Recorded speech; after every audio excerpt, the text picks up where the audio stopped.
This is Tony Cooper, and I'm just sitting down.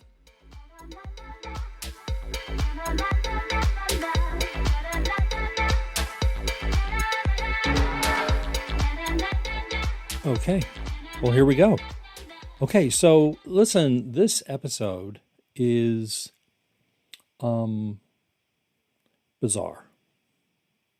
Not from the content, because I had a wonderful guest. His name's Ben Canute, and he is a tour guide, photographer.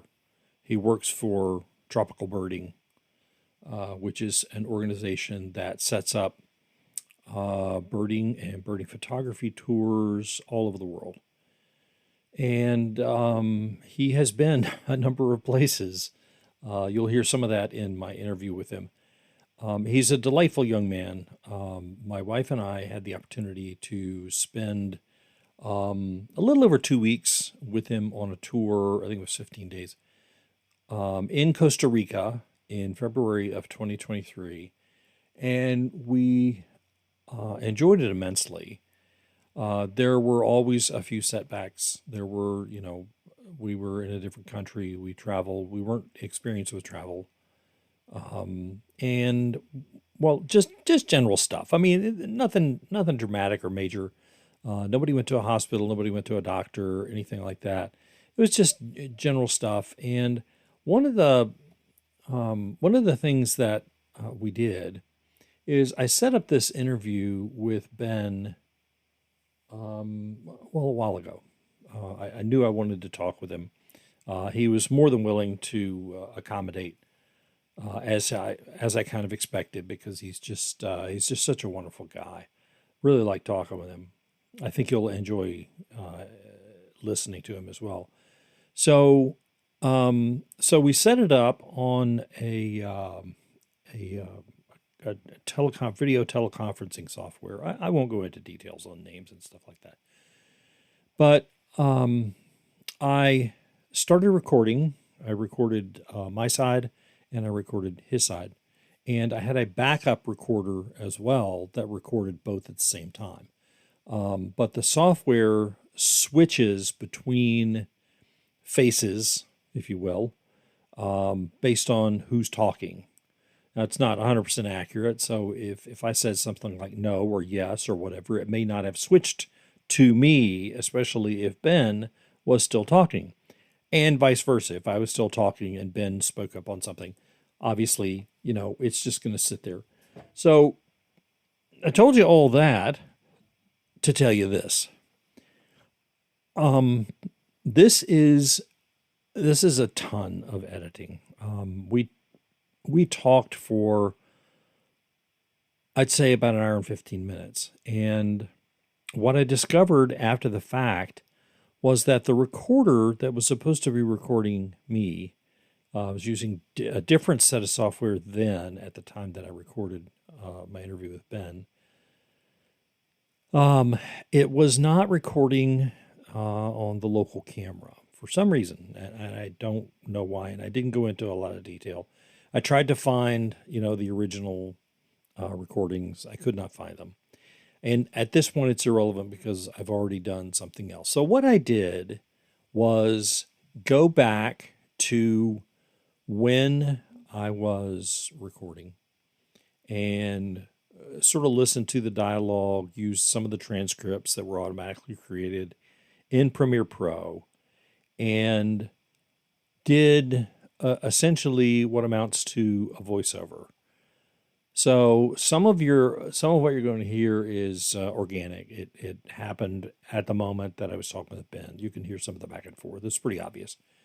But in some cases, the voiceover had to be used in order to fill in the gap, mainly because I'm not there. All you see is my icon. For some reason, I could not get my video to turn on. So it was one of those conditions where I thought, hey, I have the recorder, I have a camera going that's facing me. Ben's camera was working fine and we were recording it, so I thought everything would be okay. But find out it wasn't. But what we ended up with was quite an interesting dilemma, in as much as how much editing I had to do. I don't know. I don't know how much information a lot of people understand about video editing. I know that there is probably some measure of everybody can video edit now because they have amazing tools like TikTok. They have CapCut and tons of on-screen editors or on mobile editors, such as Apple and Google apparatus, that sort of thing. All of those things are available, but it's not quite like what I had to use. I will take a picture of the timeline as it is set up so far. It's got a lot of stuff on it, but so what happened is so what happened with the timeline is I ended up cutting in basically mock-ups of what I would have been saying or how I would have been responding to something based on what I actually said, and it cut away from me, and all you could see was my icon picture. So, that said, here is my interview with Ben Canote, again, from back in May of 2024. And we're generally talking about birding, birding tours, that sort of thing, not specifically about Costa Rica, but there is some Costa Rica stuff in there, and that's why it is relevant to this particular series. In that, I specifically wanted to talk with Ben because he went to Costa Rica. We went to Costa Rica with him. I almost said he went to Costa Rica with us, but he did not. He was already there when we got there to the meetup point. The 3 days before, I don't know what he was doing. It's none of my business. But what he would probably tell you is he came from somewhere else and then got to work on the Costa Rica stuff. And this was, like I said, this was a great trip and in the overall, and it was made better, I think, generally because Ben was there to kind of guide us and help us keep moving forward. So, without further ado, and with those explanations in place, I'm going to play this interview. Ben has promised a number of photos that he has taken over the last few years, and he's been doing this for a while. And he is a very able photographer, especially wildlife. He knows what he likes. He knows how to get it. So you're going to see a lot of his pictures throughout this as well. And at the end, there may be another slideshow, mostly of his images, because this doesn't cover a specific day. This is just an interview with the guy who was in charge of keeping us alive, for the most part. So here we go. Enjoy. Hope you have a great time with it.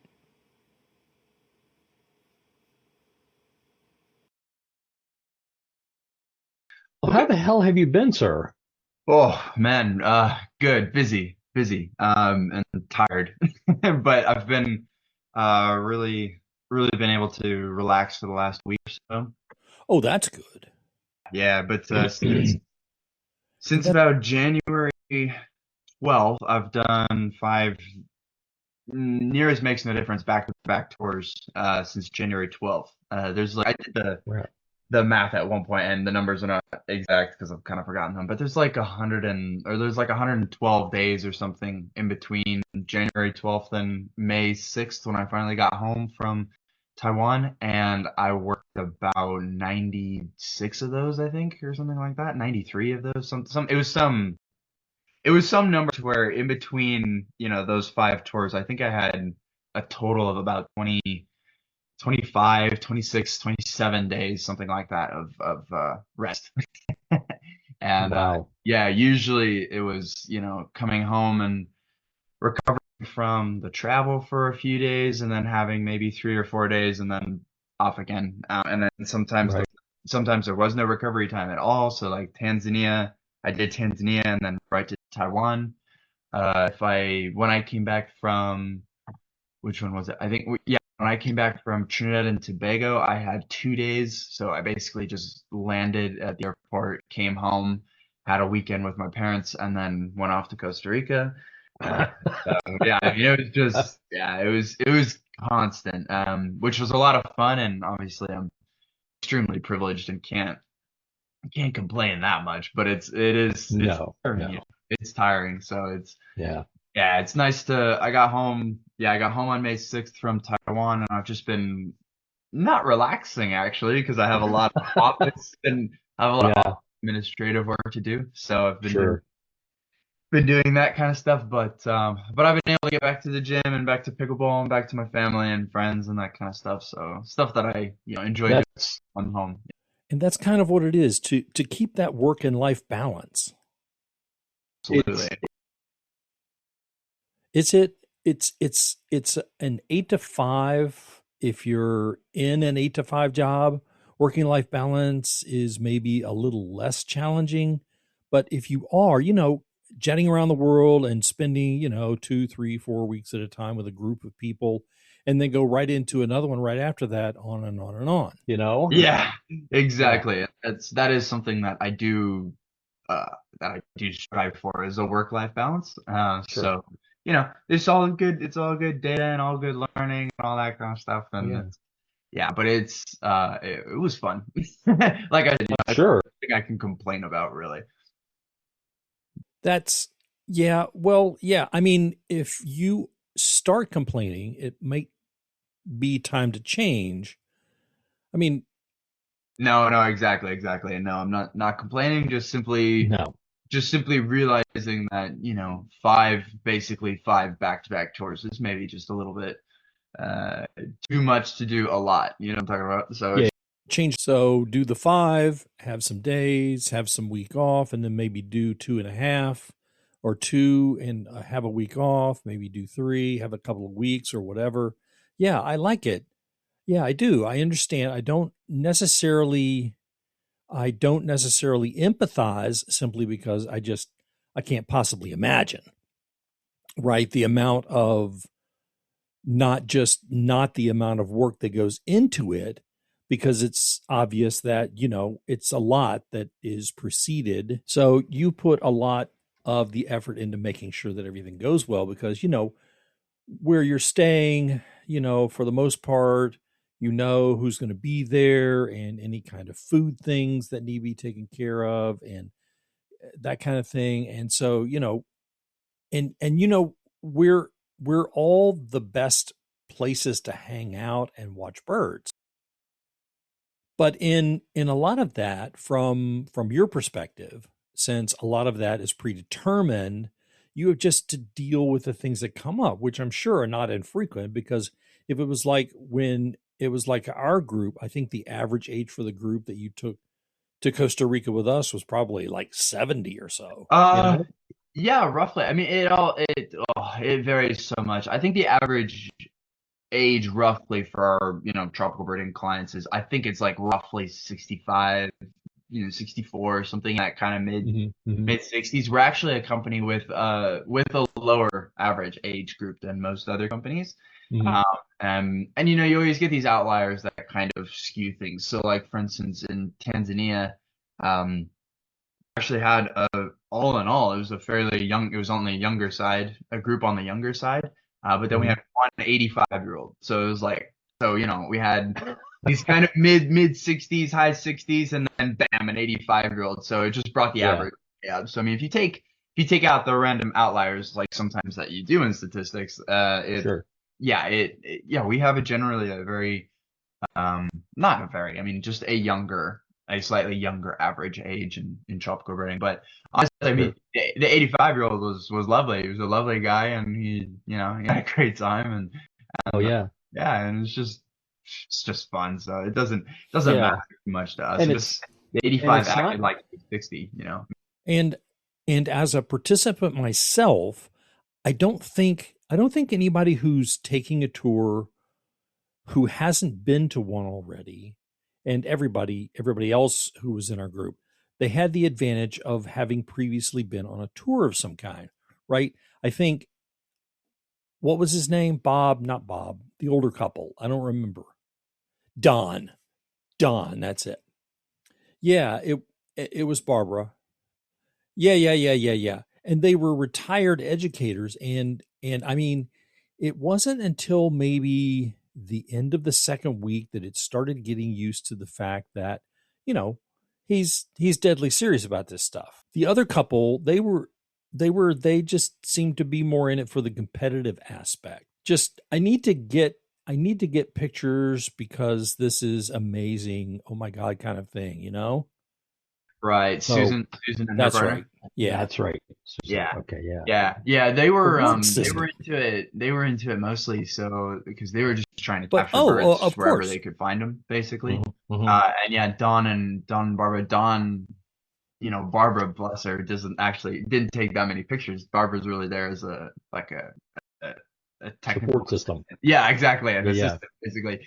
But yeah, Don photographs for his camera club, to actually try to win contests and that kind of stuff. So Right. it Yeah. totally different feels. And then whoever comes, the main thing that we try to do at TB is just if you come, no matter your reason, we're gonna try to accommodate. But it's hard. Sure. It's hard to make it's obviously always hard to please everybody, but Of course. yeah, Of but course. yeah, so it's Well, but If I learned anything about your personality, I think it was that you do adapt well. You can improvise, whatever needs to be improvised. And, sometimes you can just kind of change the game a little bit because not everybody is into this part. They really want to get to this part. So, there are kinds of things that I think, is the mark of, and don't take this anything other than, though I see what I see. It's, it's the mark of a good leader who can adapt to the kinds of things that the people want. yeah, absolutely. Well, thank you. Yeah, I mean, I've never fully understood the motto of like, well, this is the itinerary, this is what we say we do, this is what we're gonna do. It's like Mhm. that doesn't make sense to me at all. I mean, everybody who's on these trips, spends a great deal of resources, time, money, effort, all that kind of stuff to come on a Sure. trip that they want to Yeah. do. If the itinerary says we do this, but not a single person is interested in that, and I'd rather go do this instead, even if we've already done it instead, I don't care. Like all I care about is that these 6 people, these 8 people, these 12 people, whatever, are having Right. the best time possible. So Yeah, sure. if they don't want to go on the 2 mile hike that says is on the itinerary, and they want to go back to the bird feeders and shoot some more birds, I'm like, fine with Yeah. me. It doesn't bother That's right. me, That's right. Yeah. So something happened when we were in Costa Rica that I think led me to the first question that I sent to you, and we were up in that blind, and we were waiting for the snow cap, and the rainforest, the swarm, the slugfest rainforest right out. A family group came up into the blind, and there was a young boy. I think he was 6 or 7, like kind of like an age, and you pulled him over in front of you, and later you explained that this is how I started. A guide basically said, let me show you where you can be to see the best possible photo or the best possible viewpoint or something like that. Is there something about that you can recount? Yeah. Yeah. It wasn't. So it was. There was just I don't know. Maybe I said it wrong or something. But and essentially it's kind of how I got into wanting to be a guide, right? That's kind of Right. the question. Um, Sure. yeah. So the reason the reason I did that first with the kid in El Tapir is just because I'm a big believer, and I've seen it happen, and I've actually still kept in touch with some of the kids who are obviously now much older. But one moment in nature can obviously turn people from not being interested into nature or just being like, oh yeah, a bird, to actually really caring about it. I mean, it literally Right. takes one moment, and in birding, we call it a spark bird or a spark moment. Hmm. And it's, it is instant like that. Sure. And if the difference between that kid suddenly become very interested in nature and being like, ugh, I don't really care about this, is this one Right. random person that they met in Costa Rica who pulled them in front of them to show them this little violet, hummingbird with a white head, then Yeah. I would love to be that moment for them. If it's not, Sure. that's okay. But if I am, then that's fantastic, right? Right. My kind of spark moment, so to speak, for wanting to become a guide was actually back in Arizona, back in, honestly, I can't even remember the year now, to be honest, but it was one of the Tucson birding festivals that occur Uh-huh. every August. And I want to say I was I was young, and I was still traveling out of school. We were still in summer, so summer vacation. So I mean, I must have been 14, 15, 16, somewhere in early high school days. But essentially, we were out on a field trip, and I had gotten really close to, well, really close is a strong word. I was talking with this guy for a really long time on the trip, Sure. and we were just chatting, and I told him I was really into photography, and he goes, "Yeah, I see that, with our cameras and binoculars and all that kind of stuff." And he then pulled out of his little bag this little bridge camera, which is just, a internal zoom, and that, I don't know if Right. Right. anybody knows Right. what a bridge camera is, but he pulled out a little bridge camera and was like, "Oh well, this is what I've got to work with," and he kind of whipped it out all proud, and I was like, "That's great, man. And does it take the photos that you want?" And he goes, "It's perfect." I said, "All right, sweet." And so we got talking a little bit more, and he ended up, confiding in me that he was kind of sad because his wife had gotten sick and couldn't go out, and they were visiting from out of state, and so she was holed up in the hospital, or sorry, not the hospital, the hotel room, Yeah. and he had basically told me, he goes, "My wife gave me one job," and I'm like, "Oh, okay, let's hear it." He said, "Well, they both really wanted to see. We have a great bird in Arizona called the painted redstart." Right. And they both really wanted to see it. And his wife had given him the job of getting a photo of the painted red stripe for him. And so he looked at me and he goes, "Now, I'm gonna need your help with this because this is," he Uh, confessed to me, and he goes, "Now this is the wife's camera, so I don't know how to use it." I'm like, right. Right. "Okay, let's do it." So I took the camera, I kind of started fiddling with some stuff, and I said, "All right, it's set up just for like point, shoot, or point, zoom, shoot. You should be good." So I set it up so that it wasn't on automatic, so that actually, when we got there, we could make sure that the settings were right and that we get a good shot. And it's a bridge camera, so it's got its own challenges and that kind of stuff, but that's what he had to work with. Right. So when we got there, and we're in a place, when we arrived to the location that the tour leader was taking us to, we're in a good spot, and this is a free walk at a festival, so there's loads of people. It's a serious birding outing, but it's mostly chit chat and networking and all that kind of stuff. There's some good birding, but we were in a group of, oh god, I can't even remember the group size. It was probably 10 to 14 people, so it was huge. And we get there and we're walking around, and the guide is off with a majority of the group, and I hear the painted red star calling, just because I've been to Arizona before. I know what the bird sounds like. So I hear painted red Right. star calling, so I call him over. I'm like, "Hey, I hear it over here. Do you wanna go try to get it?" And he's like, "Oh, but the group's going that way." I said, "It's okay. I know where we are." 'Cause, I've been to the area. I've been to the area multiple times. I know the Yeah. spot Yeah. specifically. I know where we parked the car. I'm not worried. Right. So I'm like, "Hey, do you wanna, go over and try to get it?" And he's like, "Okay." So I kind of take him on this little slow, I'm leading, I'm trying to find him, waiting for the bird to call, and then kind of following the call pattern and following just the direction and that kind of stuff. And eventually, Sure. we find it, and it's feeding pretty low, and I'm like, "Come here, come here." And he gets in kind of right next to me. He's like, "All right, what?" And I pull him in front of me, just like I do with the kid. I pull him in front of me, and I kind of point with my hand. I'm like, "Right there." He's like, "Oh yeah, I got." Puts his camera up and misses it completely. And he shoots, the bird flies off him a little bit, and he's like, "Oh." And I'm like, "Didn't get it?" And he goes, "Didn't get it." That's all right. I still see it. So we kind of go, and we spend maybe 3 minutes. I don't know what it is, but not a huge amount of time, but a little bit of time Yeah. kind of Yeah. stalking behind these trees, because this bird likes kind of an oaky, kind of piney habitat. So you can kind of stalk behind some trees. And so we're stalking behind some trees. We're going. He misses like 2 or 3 different times. I'm like, all right, we got to get this next one. Getting We're a kind of You're getting, playing cheerleader the whole cheerleader the whole time. time. yeah, well, trying. We're kind of getting further away from the group a little bit, and I'm like, oh, I don't want to get in trouble. So we're going.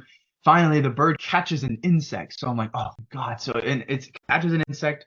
It's eating on a fairly low branch. It's probably, I don't know, 12, 15 feet up. For this guy, it wouldn't have mattered. This is fine. But he's Yeah. feeding on a branch. I'm like, oh yes, finally, he's gonna stay. And I'm like, come here, come here, come here, come here. You see, he's eating on a branch, and he's just, yeah. So sure enough, the bird's just kind of pecking away at this bug. And I got the guy's camera up. I can see his finger kind of hovering over the shutter. I'm like, shoot, So, and right as he clicks the shutter, I can watch his finger and click the shutter, and then I see the bird fly off, and I'm like, ooh, and the bird is gone this time. Like it just Yeah. flies off. It recently before it's kind of been bouncing around. The bird just flies off. I'm like, oh, please tell me you got that. I kind of look at him and I'm like, did you get it? And he goes, 1 sec. And he looks through his viewfinder at the review screen and he goes, got it. And I'm like, Oh, yes. man. And then I said, Success. success. And then I'm like, can I see? He's like, of course. Flips the LCD out, shows me the camera line, and goes, look at that. And I go, nice. It's all it is like a blurry flight photo of the bird. It's like you got in flight. Yeah, you got it in flight. It's like it's blurry, but you can see the red belly, you can see the black back, the white around the eye, the white in the tail feathers. And I'm like, is that good? Are you happy? And he goes, fantastic. That's all I need. I'm like, Yep. all right. And That's funny. and just the and what it really showed me is just that people don't always necessarily, people need the perfect photo for them. They don't need what I would consider the perfect photo or even a very good photo. But all they need is just something that, one, captured a memory and, that they are looking for, or two, that just fulfilled some sort of goal that they had. And this guy's goal was to get a picture of this bird for him and his wife, because it was a new bird. They'd never even seen it. So just get a picture of this bird so that he could show his sick wife that, hey, look, we got the bird. And so that was really kind of and just his overall happiness and feeling, and that big the smile he gave me was huge. I mean, the Joker smile, what I'm talking about? Just I do. a huge smile. And I was like, that's a nice feeling. So that's how I got into guiding. Yeah, that was my kind of my guiding spark moment where I was like, oh, this is a nice feeling. Like I like this feeling. A lot of people think that I go guiding simply because I want to, and it's true. Part of it is that I love to travel. I love to travel and experience new things for myself. Yeah. But no, my real reward. Yeah, exactly. That's a perfect way to put it. It's actually quite selfish if you think about it. My real reward for guiding is just seeing that big Joker smile on people's face when they something they really love or get a shot that they're really happy with, and that kind of stuff, because that's what I like to share. So of course. Yeah, that was my moment. Yes. Yeah, so I follow you on social media, right? I think Instagram, Facebook, I'm not even sure else where you post, but maybe those are the two main ones. And of course, you're posting probably almost daily.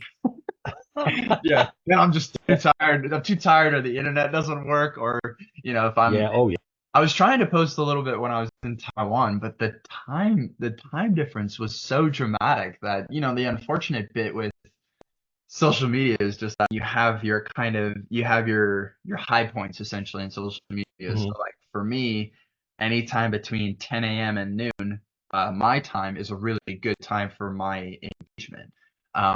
And if I were to do that in Taiwan, I'd have to be waking up at like 4:30 a.m. in the morning, and I'm like, ugh, no, not after a 16-day workday. Forget that. Yeah. I'm That's sleeping. right. So what is your favorite bunch you've been to anyway? Which is a lot. Which is a lot. What is your favorite destination? No, I refuse. Favorite destination. Oh, ooh. I actually get asked that a lot, obviously. And I have kind of a set answer. But the reality is this: I do genuinely like each of them for a very different reason. Sure. I would say very recently I've been doing Tanzania for the last 2 years, and that is, Mhm. you know, Mind blowing.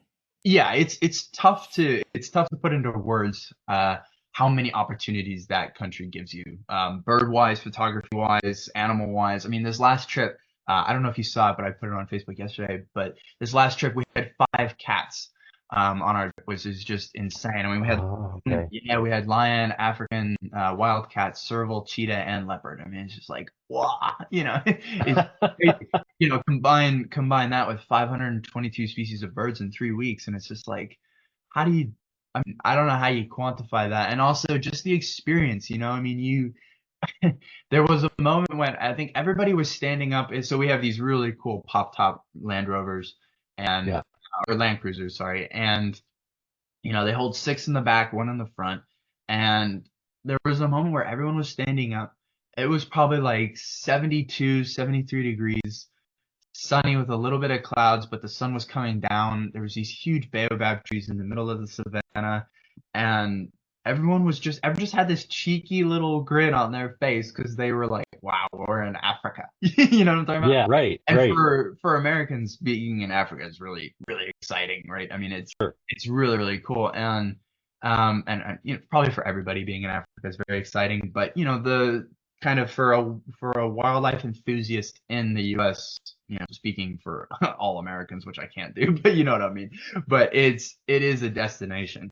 I mean, and Oh, when sure. you get there and you get to drive through these iconic moments, like there's the baobab tree, it's sunset, there's some clouds, there's like these big sun rays, and there's a savannah, and we're in an open top Jeep, and it's 72 degrees, and we're looking for birds. I mean, it's like, whose idea of heaven is this? What, it's awesome. I mean, it's really, really, it's a very special place. But then honestly, Costa Rica hits incredibly close to home. I mean, Mhm.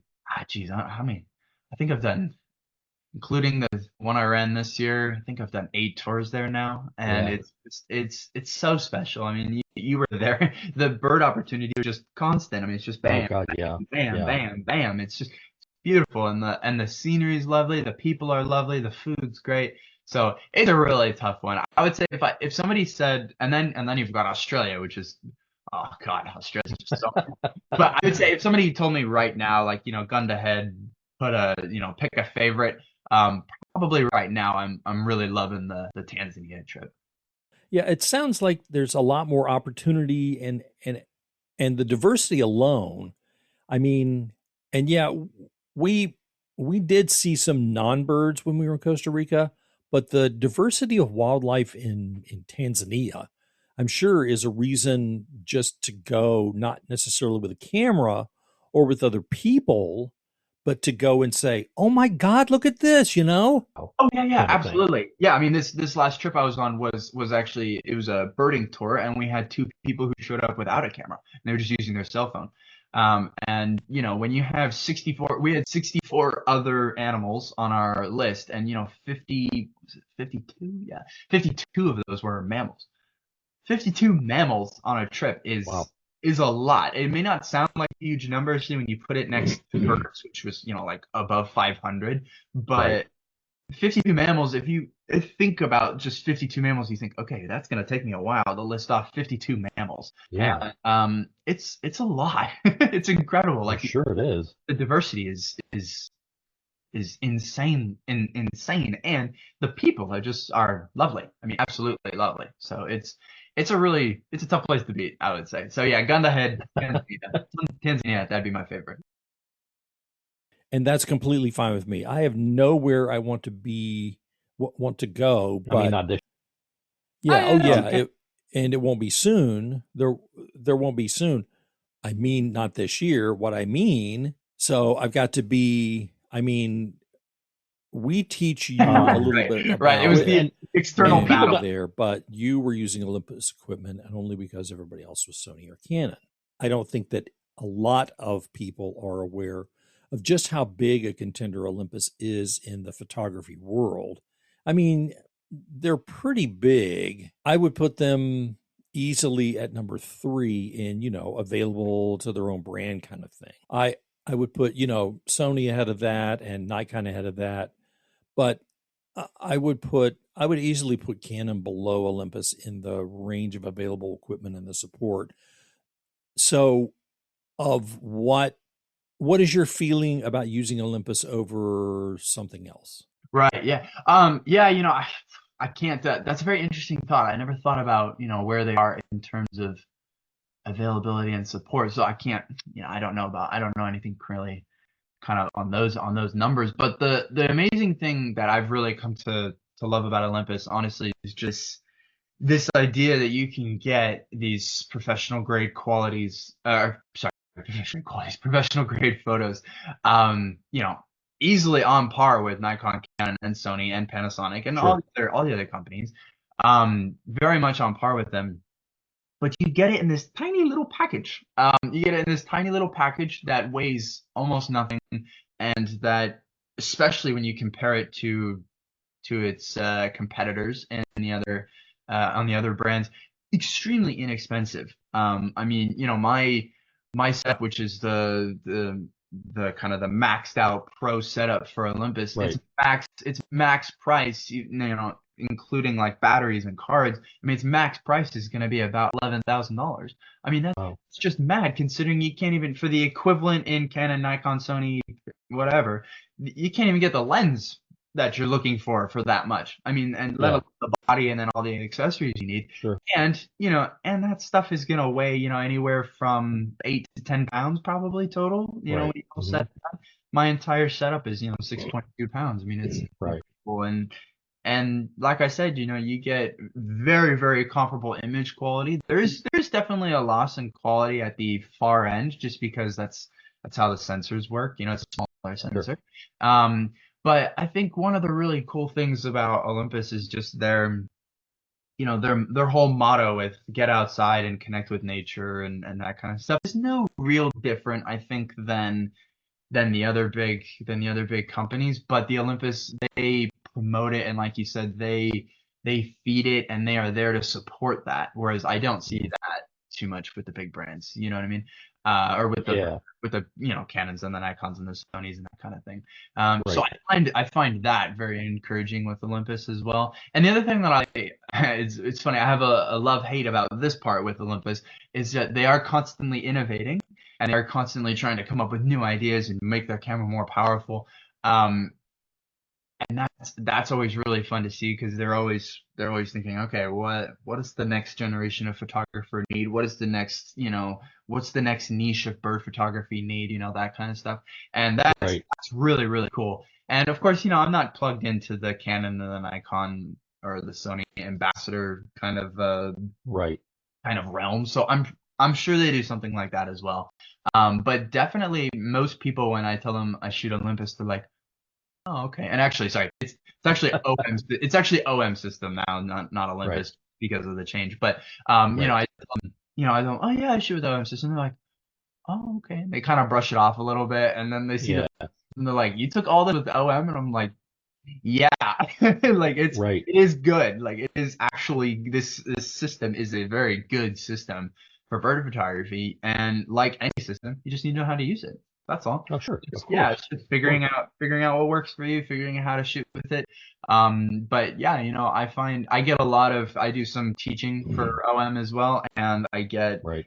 new students who are just getting their camera or who are maybe upgrading their camera, and a lot of the time they're like, okay, I don't know how to do this, and for some reason it's affecting the photo quality. And I'm like, oh, that's okay. That's a simple fix. We just change this menu item, and then you just need to think a little bit differently about how you shoot stuff. And they start shooting with it, and they email me later, and they go, that totally changed my imagery, and that totally changed Right. my photography. It's like, that's all it is, man. These cameras are very capable of taking professional grade photos. Just have to know how to use it for what you want to get. That's it. Just like anything else. Oh, absolutely, absolutely. Yeah. No, but I've been Well, one. incredibly happy with my Switch, though. I'm very, very happy with the Switch. Oh, good. Yeah. Well, one of the things that you did, which I think was probably early on in the first maybe couple of days, was one of the things that you did really, I guess, really just took me to the point where I said, he's in charge. And that's great because I want him to be as is. you really kind of, and not all at once or not one after the other, but as needed, you would approach each person and say, what do you know what your goal is? What are you looking to do? And it wasn't just lip service. You didn't say, tell me what you want to accomplish. Okay, that's nice. Have a good day. It wasn't anything like that. It was, tell me what you want to accomplish. And then each day, you're going to each person to say, if you really want to get this, this, and this, you can go here, here, and here. And don't worry about it, lagging behind a little bit or going ahead a little bit or whatever it was, whatever needed to be done in order to get behind a little bit or wherever to help people with their individual goals. It was completely different than the other 5 people, and that was something that drew my attention. And it turned out to be a lot of the flora in the place, because some things I saw that I will never see anywhere else, and the things like the textures and the colors, things like that were just so unique. I didn't want to say things, that are typical, like that, like it was very vivid colors, and so most colors are vivid. I didn't want to sound like too big of an idiot. So yeah, so there was that kind of thing. Is that something that you kind of pulled out of your own need to make sure that it was really was you were taken care of? Or is it something that, it's like having the rules say you have to visualize everyone's tour? Oh, no. That's very much, well, thank you. Cause it's very much something that I'm sure I'm not the only one who does it. I'm sure there are other tour leaders who do that, but, Sure. no, I personally, I like to lead tours to where I am hopefully leaving a more of a teacher impression, because Right. that's what I enjoy doing. I enjoy teaching. And I enjoy um I enjoy the sensation of, well, for me, I enjoy the sensation of watching someone learn and watching someone get excited about something new. But then for me personally, I enjoy learning something new as well, and then applying it, seeing it work, and being like, ah, that's so cool. Yeah. So, yeah, and then combine that with, again, my desire to just honestly just to make sure that everybody has the best trip that they want possible, if I can accommodate. Like you said, it's you can't please everybody, and it's all the time. You can't please everybody all the time. Right. But I can try. And that's generally what I do. So no, the personal stuff is me just making sure, hey, look, all right. And I sometimes if I have a big group, I actually write stuff down, because I'm gonna forget at some point, because it's a 20-day tour and I've got 8 people, and George over there wants a monkey eating a fruit, and Diana wants a bird in flight, and it's like, okay, wait, who wanted the bird in flight? Was that George or was that Diana? So at some point, at some point I write stuff down. But no, the individualization is a two kind of comes from two things. It just comes from one, knowing that most people learn best on a one-to-one, and most people get that kind of info, get that kind of support best from a one-to-one. So that's what I try to provide. I don't say, okay, group, this is what we're gonna work on. It's like, what if George doesn't want to do photography or flight photography? I'm not gonna force George to do that. This is his trip. He should do whatever the hell he wants. That's right. So He pays his money. Yeah, exactly. And so from that, and then also again, just from stemming from, wanting just everyone to have the best trip possible. So yeah, no, I do that with everybody, and I hope other guides do that, because personally, I think that's the best way to go. But if they don't, they probably have their own little, secret thing that they like doing for people that brings people back to them.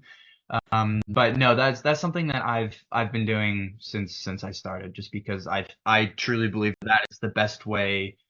That gives me the best chance to provide everybody with a unique tour, and a tour that they hopefully feel like, yes, my resources were spent well. on this tour, on this trip. I had a good time. I learned specifically what I wanted to. I got some shots that I specifically wanted, and that's my whole goal. So Right. that's also why in the beginning of the trip, not only sometimes do I ask people, hey, like, what, hoping to learn anything photography wise? Are you hoping to switch something up, or the bare minimum is just, hey, give me a few birds that you really want to photograph, and then I make sure like those are key. So like if Jim tells me, oh, I really want the snow cap, and and then Karen says, I don't really care about the snow cap that much. I'm interested in this bird. It's like, okay, fine. So that kind of tells me in the back of my head, all right, when we're shooting the snow cap, I need to make sure Karen's in a spot where she can maybe get a shot if she wants to shoot it, but I need to make sure Jim's in a really good spot so that he gets a shot that he really wants, because that's why he's here. Karen's not really here for that. But when when Karen gets to the basilisk or whatever, and Jim's like, I don't give a crap about a lizard. I can be like, Jim, get out of the way. Let Karen, and then I can have Karen shoot the basilisk. So that's cool. Yeah, that's the balance that I look for on trips, and again, it's mainly just to make sure everyone gets what they want, has a good time, and you can't please everybody. So I gotta say, all right, we missed that one. I know you really wanted it. We'll try again, and I try to make a little special effort, but and at some point you do have to say, okay, well, you can't just take care of that person. You gotta manage the whole group, and I just say, look, I'm sorry, I couldn't get that for you, but we'll go get something else. So yeah. So one of the things that you were telling us in our several hours in the bus going from place to place. Lots of transfer hours in that story. Yeah, that's for sure. One of the things that you were one of the things you were telling about was doing like pre-touring. So you have either a new location or a new, so not necessarily a new trip, but a new location or approach to a trip with different destinations, different birds, that kind of thing. But a new approach to a trip with different destinations, different birds, that kind of thing. Yeah, so it's pre-touring. I guess that's what it's called, pre-touring, a method by which you can not only discover where there are a bigger variety of birds, but also different accommodations, different places to stop and eat, that kind of thing. Are those all rolled into one big, I got to do this kind of trip, and is it the same length of time? Right. Yeah. No. So So we have different reasons for we call it. I mean, you can call it whatever you want, pre-touring, whatever. I call it scouting. But sure. Yeah, it's same same word for this, or the same, or different word for the same thing. But no. So scouting can range everything from designing an entirely new itinerary. So deciding, look, I want to go to Guyana or something, and I've never been there. Right. I want to go and see if I can run a tour. If for that instance, everything is going to be new. So if we haven't been there and we're designing an itinerary, then we have a checklist of things, or at least I have a checklist, and my company has a checklist as well. We have a specific checklist of things that we need to look for, right? So it starts from everything. Where is the airport? Is the airport? How do people get in there? Is there a place to go right by the airport, or do we need to transfer to a lodge? Okay, if we need to do that, what's the transfer company? All this kind of stuff. So it's a huge. It actually takes quite a bit of work to design a tour. A lot of people. Oh, it must. Oh yeah. Oh yeah. A lot of I've had some conversations with some clients over some drinks where I'm like, I think the alcohol is affecting you a little bit, where they think it must be really easy to set up a tour. I mean, you just decide where to go, and it's like, what? It's logistics.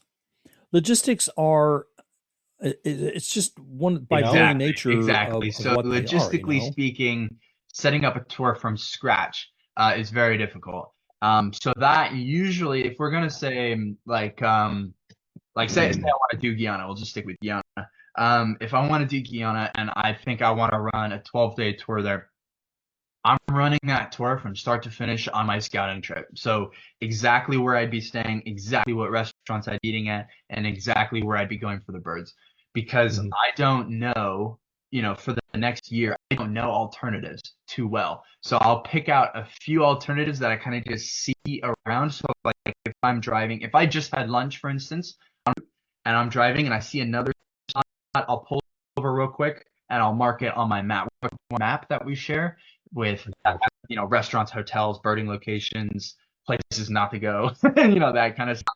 And so I'll pull over and I'll say, restaurant alternative or something, even though maybe better than the first one. I have no idea, like customer service wise, whatever. It might be better, but that's the one I picked to go for first. But if that one's closed, it's important to have. Of course. So I'll mark that kind of stuff down. If I go to a hotel and I like, if I stay in it and I think, oh no, they're definitely not staying in it. Then we're definitely not staying in it with guests. Right. There's a guide level standard for hotels, and there's a guest level standard for hotels. And so if I'm okay with it, I take pictures, I ask questions like, what check in? What do you guys do? Food? Can you do early breakfast? Early breakfast is by far one of the banes, because right, we need to start early with a lot of our mornings, right? You know that. Yeah, of course. So we need to start early. So having early breakfast, huge thing. So basically, we just run down this trip, and for a full scouting of a new location, we'll 100% do the trip. And it kind of goes on support, or if you have to do it all on your own, because essentially, if you think you can run a tour there, then the company will reimburse you. If you are looking for, just some fun and you want to maybe I'll write an itinerary, then the company's like, all right, well, you paid for it for now. If you do end up writing an itinerary and it does sell, we'll reimburse you for the trip as well, because that's end of company productions. Of course. Yeah. If we're going to a place like, we'll take Costa Rica just for example, because I've done 8 trips there. If we're doing Costa Rica and there's a new spot that maybe I've heard about or that I want to go and check out and that kind of stuff, I don't generally need a lot of time to decide if it's good or not. I can kind of rack up. I talk to the owner, like, hey, what do you have? I look at the feeders. If it's a photography tour, I'll look at the feeders, the perches, the light, which way it's coming from. I'll note if we need to be there in the morning, the afternoon for the light. Get prices, kind of spick spam done. At it, not at it, that kind of thing. And so I mean, it's very much a lot of scouting or pre-tour stuff that you can kind of do. But essentially, the bottom line is, anytime we scout or anytime we pre-tour, it's always to make the trip hopefully better, right? Yeah. So of course. Yeah, I mean, sometimes we take it on. I hate to use the term. Well, I don't hate to use the term, but I don't. I'm using the term on faith is kind of a weird one for me to use. But sometimes you just kind of take it on faith. Like there's for instance, in Tanzania, it's actually not. It's actually, I'm gonna take that back. You take people at their word, right? So I like that. Right. You take people at their word. So 2 years ago in Tanzania, after each tour, if I run a tour with a local guide, I always, or a driver or whatever, I always talk to them after the trip and I go, hey, what do we need to do to make that even better? And sometimes there's nothing. It's like, perfect. That's great. Right. So the first time in Tanzania, I had a nice sit down with my driver and just asked him, hey, logistically, I thought that was pretty good. I see some kind of elements that I think maybe we could change a little bit. He's like, oh, thank you for bringing that up. Here's some sessions. I'm like, all right, perfect. I love that. Excellent. Yeah, because he wants to make the tour as good as possible too. That is the vibe of every guide. We always just want to make the best tour possible. But so we sat down, we did some stuff, and one of his suggestions, and something that I really wanted to accomplish as well, was finding, there's a very specific bird in this park called Mikomazi National Park in Tanzania. It's called the golden-breasted starling. And yeah, it's beautiful. And it's not starlings of Africa and Asia are not like Europe. They're much cooler. But especially Africa. I mean, Asia's got some okay ones, but Africa's got the cool starlings. So anyway, we didn't get it on the first trip because we didn't have enough time in the park. And so, I sat down with the driver, and I don't think our time was rushed. And you don't want to rush around and you don't want to run around, right? I mean, it's just nice to just relax and do your stuff. So it's like, okay, so if we're gonna add a night here, and then we take a night here because we didn't need an extra night in this other place. That was kind of a cushion, and we really don't need it there. I'm like, all right, cool. He's been doing this for 30 years. This was my first year. So I was like, I trust you. Let's do it. Let's get it to go. And then I said, so when we add the night here, where do we stay? He goes, oh, this is a great place. It's a tented, so it's a permanent tent camp. And in Africa, those are really cool. Right? They have toilets and hot water showers, electricity, all this kind of stuff. So they're really, really nice. But I never stayed there. So he's like, all right, so we're gonna stay there for next year. And I'm like, can we go and check it out? And he's like, no. And it's like, okay. So I have. Yeah, exactly. So I have to essentially for the next year, I have to say, okay, well, we're going to a new place. And the clients this year, they asked me, they're like, so let's say, I'm like, no. What? Why? Well, I've never been there. I don't know. Yeah, I've never been there. I mean, I looked it up online and I was like, this looks very nice, but you never really know. I've been to plenty of places that look great online and are great, in person. Oh, sure, of course. It's a constant. It's not a constant, but it's consistently. So yeah, they're like, can you tell us a little about this place? I say, nah, I'm gonna find out with you guys. It should be pretty fun. They're like, oh, you haven't stayed here. You haven't stayed here. Like you didn't recon the area. And I said, no, no. And they said, oh, why are we going here? And I said, well, because staying inside the park means that we don't have to transfer for an hour and a half on each end. So you get 3 extra hours in the park. We can go further in the park. We have some incredible birds, and it's a more relaxing pace.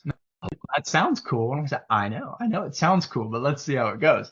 We got there and it ended up being one of the guests' favorite locations on the tour, favorite accommodations. So it's just sometimes you can't recon stuff, and sometimes you just have to take people. You have to take people with more experience at their word. And, the driver we work with in Tanzania, he's amazing. And he's been doing that route, that circuit. He knows all the hotels, all the places to eat, all this kind of stuff. He's been doing it for 30 years, man. I mean, that's longer than I've been alive. I mean, he's been touring longer than I've been alive. So when it comes to that kind of stuff, I would trust them completely. You know what I mean? It's just like, you need to scout that kind of stuff. I have full faith in you. For that kind of stuff. So for instance, my Tanzania guy, amazing, but he's not a photographer, right? He's a game driver, he's a birder, that kind of stuff, and that's totally fine.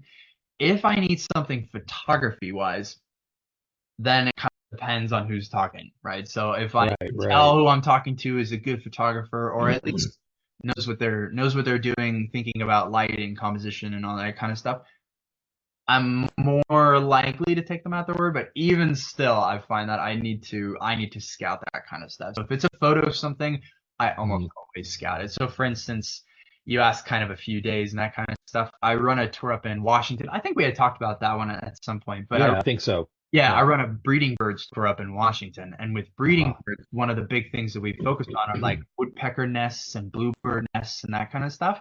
And I don't really want to rely on having to find those in the moment. So a lot of the times in Washington, for the Washington trip that starts on May 30th or whatever, I'll go up probably May 25th, and I'll spend some time going around my circuit really quickly, not kind of birding and photography really, but really just going and being like, okay, where is the white-headed woodpecker nest this year? Where's the black-headed woodpecker nest this year? That kind of thing. And then that way, when I get there, I'm not wasting time with clients being like, hey guys, let me take for 3 hours and go find a nest. I just take them right to the nest. Yeah, I take them right to the nest, and I go, we're going to wait here. It's going to come in. It's going to land on that perch. It's going to feed for, 30 seconds or whatever, and then it'll be back in 20 minutes or something. I try to make my next step, try to make sure. The only reason I pre-tour or scout a photo tour is to make the actual tour itself more efficient. Well, yeah. That makes sense. That would be, that's probably the best long way I can answer that. Yeah. I mean, it was long, but the good thing about the answer you're giving is it's more than just, yes, no, and here's why. It's just no, here's why. Let me give you some context. So to context and examples. And I think that helps anybody who wants to take a tour, but they're not sure if they're listening or to somebody, talking about who's been there, right? multiple times, and they go on this guy obviously knows what he's talking about because he does these things all the time. If it was, I take people on tours and that's it, that's nice. That's nice. You take that on tours. Okay, I'm going to take somebody on a tour to my living room. How's that going to work out, Yeah, that's my short answer when I'm at the gym or I'm at pickleball and I'm talking to somebody new and they're like, "So what do you do?" And I go, "I take people on tours." Yeah. Because we don't have 2 hours to talk about all the specifics. So when you're on tour, do you find your, at the end of the day, you're kind of flicking through your images and you're going, "Oh, that was really nice. I get that. I get that." Are you sitting there saying, "I really have to get this up because it's burning a hole in my head not to do this"? And if you are doing that, what's your process? I mean, I know that you're backing stuff up probably, so one or two drives, and but are you also taking it through, your software and making any final adjustments, that kind of thing, and then putting it up, say, "Look at what we just really did, this thing here." Yeah. So that's very tour dependent.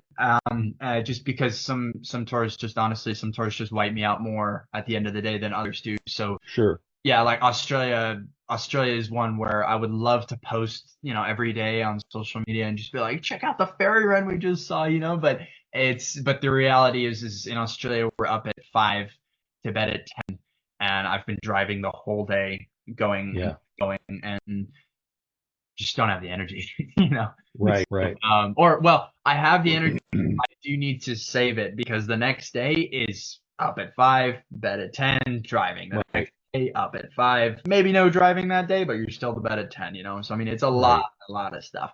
Yeah. So yeah, typically my process after a day of shooting or a day out, if I have the time and the energy, I'll go just quickly download stuff. I have a process where I carry an external drive with me. And then I have my laptop. And on my laptop, I use Adobe Lightroom. And so that's kind of the way I edit and catalog images. And I will download directly onto the laptop. So I got a laptop with a little bit more storage just because I knew this is what I wanted to do. So I'll download directly onto the laptop, and then I'll make a second copy of all the files to the spare drive. I have one copy with me, one extra copy with me while I travel, which I would love to take more, but hey, at the end of the day, like I only have so much space, I only have so much time, I only have so much storage, all that kind of stuff. So absolutely, yeah.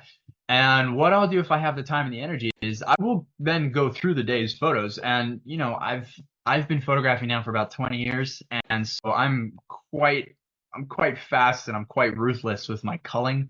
So I probably go through typically if the day is anything less, if I have some energy, if the day is anything less than 5,000 photos, I'll usually go through them that night, and I'll get them down, and I'll probably break that down to 100 maybe if I'm lucky. Yeah, if it was an incredible day of shooting, maybe 125, 150 shots. But typically a 5,000 day shoot would be somewhere between 75 and 100 shots on its initial call, and then after, if I have some time later on, I'll go through and call that down further.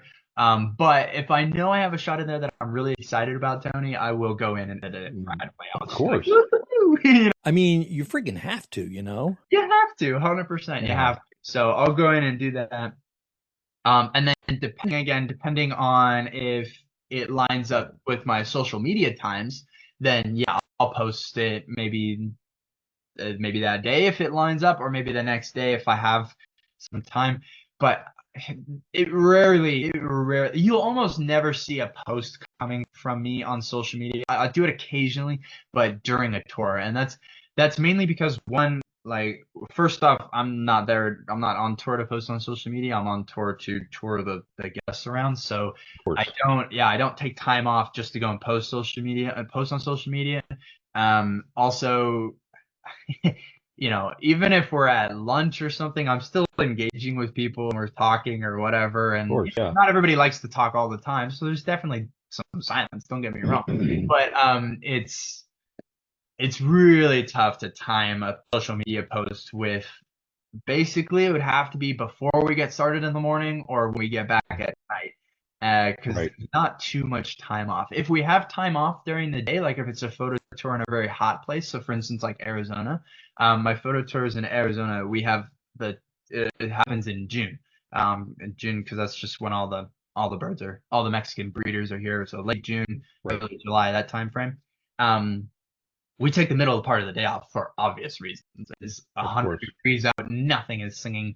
So there you might see me saying, live from the field, Northern Cardinal in flight, whatever. Right. That is in my mind, that is acceptable.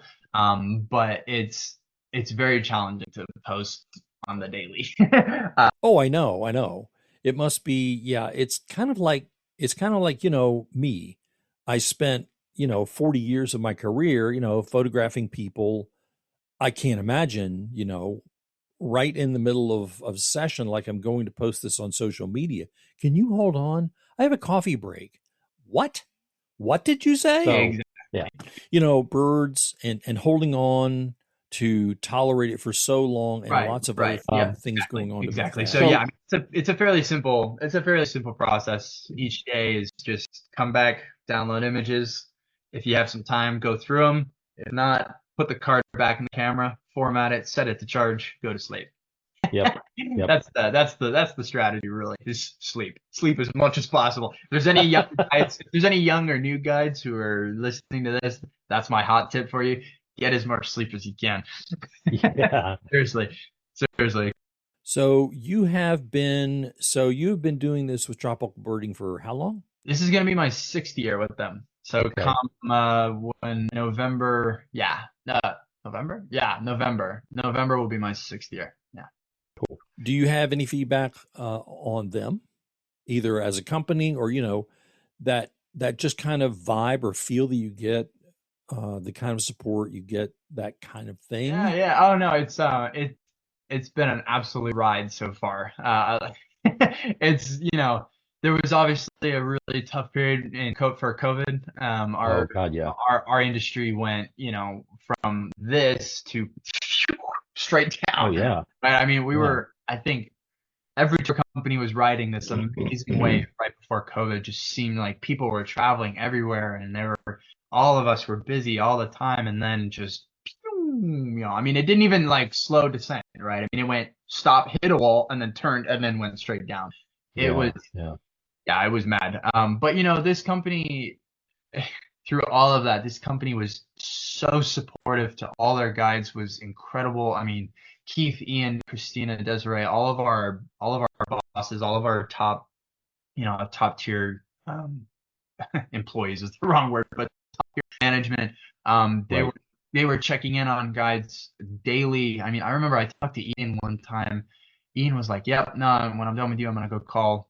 I think it was Jose or something, and he was calling everybody every other day just to make sure that everybody was doing okay, everyone's family was doing okay, nobody was sick, everyone was getting at least some kind of work opportunity if he could manage it. I mean, it was great. And yeah, Nick and Keith, they were handling things. Desiree was checking in. I mean, everybody was doing everything they possibly could at that time, and that was something that I really, really admired. Just because, also, Ian, when I first got into the company, Ian said this company treats each other like family, and this is a family, kind of not a family run, but it's a family feel for a company. Right. It's one thing to talk like that, but it's another to show it, right? And so happens, yes. Yeah, during that time, it was shown 100%, and it was it's really, really cool to work for a company like that. And like if he's not traveling, I have almost daily conversations with Ian, and then I have conversations with Keith and Nick. Nick just lives an hour and a half away from me. Nick is one of the other bosses, and Nick lives about an hour and a half in Sierra Vista, Arizona. And he'll come over and he'll be like, "Hey, I've got a doctor's appointment up in Tucson. You want to grab a beer afterwards?" I'm like, hell, cool. Let's do it. Yeah. So it's a company. Obviously, it has a purpose, it has its rules, it has its regulations, but it's a nice big family unit, which is just really, really, really great to be a part of. And we do fun things like the bosses will often put put something together for all the guides to come together and be together and bond. So we did something in Ohio back in, was it 2019? I think it was 2019. I think, yeah, 2019. Mm-hmm. All the guides got together. We had a big party and kind of just relaxed and unwound a little bit and thing. And the company also, just in terms of the business side of it, it gives all of us, first off, we all have a nice chunk of work if we want it, but also really supportive about oh, you want to try something new? Let's try it, and it's a really really great company to work for. I'm very fortunate, and hopefully I can work for them for a little bit longer. Well, yeah, I hope so too. I mean, obviously it's if it's like working with family and then you actually get along with your family, right? It's usually a pretty good thing. I think don't think that I've ever had a job where I felt like I've been a job not self-employed, where I felt like I was part of a family, but more like I was a cog in the wheel. Right. And I definitely don't get that feeling with these guys. Yeah. Yeah. And when I was, it was so when I went completely self-employed, yeah, I was more reliant on myself when I start working with Diana, because, early on, getting started and stuff, there's some challenges but when Diana came in, we began to work together more and more. I realized that, yes, I'm still going to have to hire people because the volume is incredible, but I will always go to Diana and say, how do you feel about this? And having someone to bounce stuff off of, who is actually going to listen to you and actually going to give you a real honest response instead of, we'll do whatever you want. I don't, that didn't come to you. So you can tell me the obvious. I came to you so that you could tell me how to feel about it, and let's see if we can implement that. Definitely. And not having them be a yes man either. It's like, if you don't like the idea or you think it's stupid, please tell me. That's why I'm coming to you. Like, I want to. Yeah. Because obviously I'm coming to you because I'm not sure. That's right. I want your opinion, so give it to me. If I knew exactly what I wanted to do, I would just do it. I wouldn't come to you. That's right. I thought that you were just going to give me blanket permission. I would need this. Done it anyway. I said, it's easier to ask forgiveness and permission or something like that. Whatever it was. Ask permission. It's easier to ask permission, forgiveness than permission, whatever it was. I love it. Yeah. I've done that a couple of times in TV where I've just done something and then the boss have seen it and been like, so what's this? And I go, I was just going to try something. And they go, yeah, we don't like that. Take it down. And it's like, okay, take it down.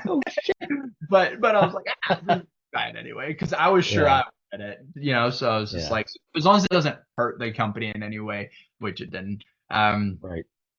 I just go for it. Why not? Right. But, having someone to bounce stuff off of where they'll challenge you and they'll think, okay, how can we make that as best as possible, and then work together with on that. That's priceless. So I'm glad I had that relationship in that way, because that is priceless for sure. Oh yeah, it really is. And I think it's the way we, and this is more of an aside. I don't even know if this will make it to the output. Oh yeah, it really is.